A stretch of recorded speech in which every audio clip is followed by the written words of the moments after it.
Here's Robert Saleh talking about his efforts to keep out any and all negativity that could undermine the 2023 New York Jets. Would love to go 17-0 and cruise through the playoffs and win a championship, but you're not going to be able to unless you focus on the moment. So acknowledge the noise, acknowledge the positivity, be excited about it, because, there's,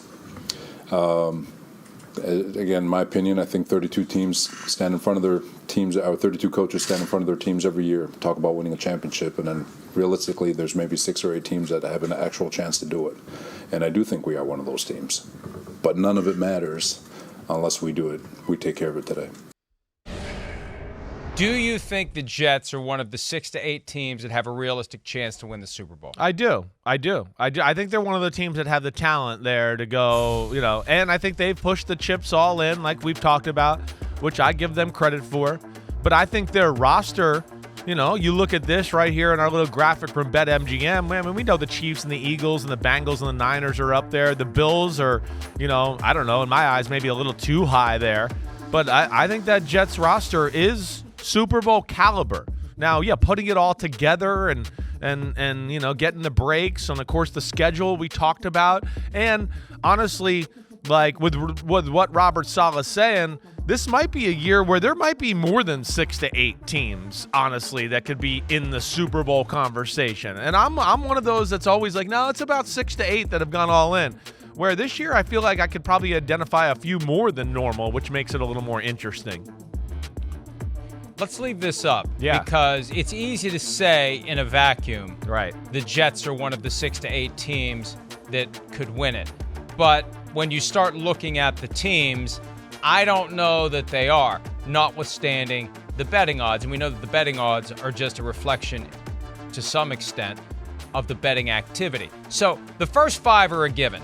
Chiefs, Eagles, Bills, Bengals, 49ers. I think we'd all agree it's Chiefs, Bills, Bengals in the AFC. It's Eagles, 49ers in the NFC. Sure. Then it's who are the next 3. Right. I'm surprised the Jets are higher on the stack than the Cowboys and the Ravens. Yeah, I just talked the other day about how the Ravens could crack the Chiefs, Eagles, Bills, Chiefs, Bills, Bengals, presumption. And then you got the Jaguars. You're looking for a good bet? You're looking for value? Right. The Jaguars 28-1 because they're the Jaguars. People can't get accustomed to the idea of the Jaguars being good. I'd put the Jaguars closer to the top of the mountain right now than the Jets. And for one very important reason that we've been talking about. The Jaguars are in a lesser division. The Jaguars have a lesser schedule. 4 games against the AFC West. 4 games against the NFC East. Nearly half the schedule for every team in the AFC East. I really do believe, and I'm not rooting for this, but I kind of am because it will prove my point if only one team makes it from the AFC East. I've been saying I think there's a chance only one team makes it from the AFC East. And if you don't win the division, you're not going to the playoff party. Yeah. And it's hard to be one of the 6 to 8 teams that can win the Super Bowl if you're not at the playoff table. No, I agreed. Listen, I'll say this. I love that Robert Saleh says that. I do. He's giving his team confidence right now. He's been on some Super Bowl teams where he goes, wait, we got the talent. I think we're one of those 6 to 8 teams. That's fine. What you're saying is real. Yeah, the new quarterback, the schedule, the division, the conference is as great as we've ever seen, right? We've said that a bunch of times here the last few weeks. So that's where it's tough. But, you see the schedule here. Yeah, it's going to be important they get off to a good start. But even, guys, can we go back to that BetMGM graphic there, too? Because I think that kind of proved the point, too, of what we were saying. It is more than 6 to 8, I think, this year. It's an odd year. The Jets are getting the Rodgers bump, but you're right, the Cowboys, the Ravens, hey, you said the Jags, the Dolphins, are you kidding me? You couldn't see the Dolphins win the Super Bowl? The Dolphins might have the best roster in football, right? And then we know there's going to be a team or two that's going to jump onto the scene, and we're going to go, ooh, we didn't see that coming. Is that going to be the Chargers? Is it going to be the Broncos? Is it the Seahawks? Is it the Browns? They all have elements of their team where I go, they got a lot of things working with them too, where I wouldn't be shocked if they were late in the playoffs hanging around still. So that's where I do think, again, it's a different year than most years than we've seen because of the AFC, the quarterbacks, and it feels like there's a few more teams all in than there normally is. The big wild card in all this, too, is health. There's going to be a team that falls out of that picture quickly because of injuries, and there's going to be teams that hold it together, stay healthy, and end up getting hot. Great schedule early on, win some games, build some confidence, off you go. Where are the Vikings on here? I can't imagine the Vikings having longer odds than the Saints to win the Super Bowl this year. Right? Wait, say it again. I can't. Pete's Derek talking. Carr, You're talking. Are you kidding me? What? Yeah. Where are the Vikings on here?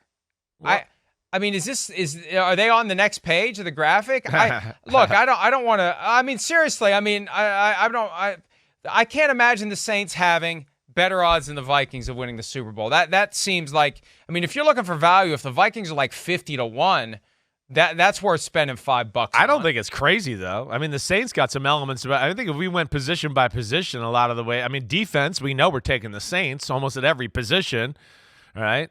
So offense. Now with Derek Carr, I think people are looking at it going, now the Saints, they're looking at them as every bit the quality of the Vikings. And, I don't know, maybe that division plays into the factor as well. But I hear you, Mike.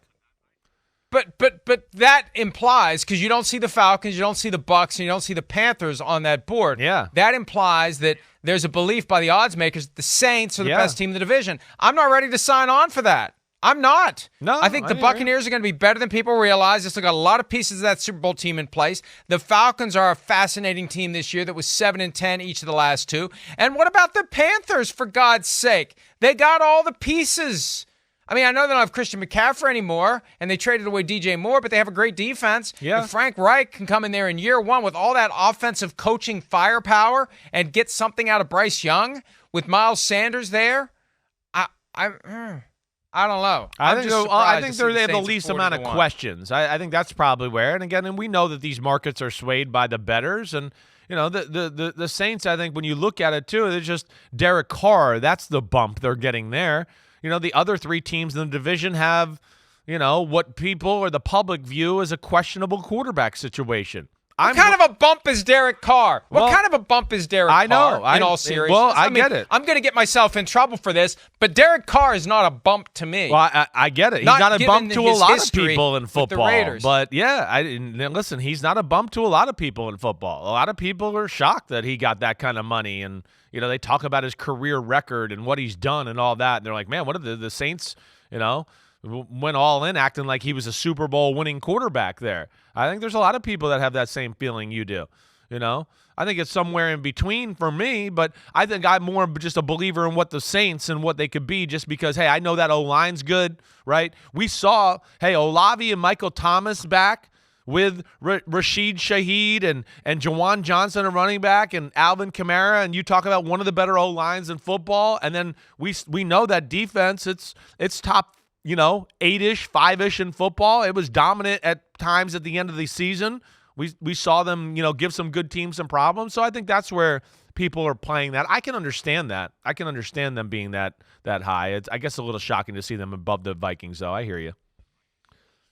All right. One more thing. I want to have a 55-minute opening segment. Well, I got one more thing. We're at 44, so we got more time. Go ahead. Well, I do want to. I want to say one more thing about what Robert Saleh did. He was talking about trying to keep the negativity out, right, and all that. That I love Saleh and his energy, the all gas, no brakes, right? The giving his team the confidence that I think we're one of the 6 or 8 teams that can win the Super Bowl. I love all that. If I have had one flaw with Robert Saleh over his coaching career is, yes, he's let the negativity or the talk and even his locker room talk a little too much, and that's specifically to the Zach Wilson situation. That to me is where, maybe one of the only flaws I've really seen in his coaching career to this point, where, yeah, he let the negativity in the media, he let the negativity fill into the locker room, and he let the locker room voice the negativity a little bit. And I think that was part of the downfall of their team last year, period. And that does go on the head coach a little bit, and I think he's going to make sure he stays on top of that this year.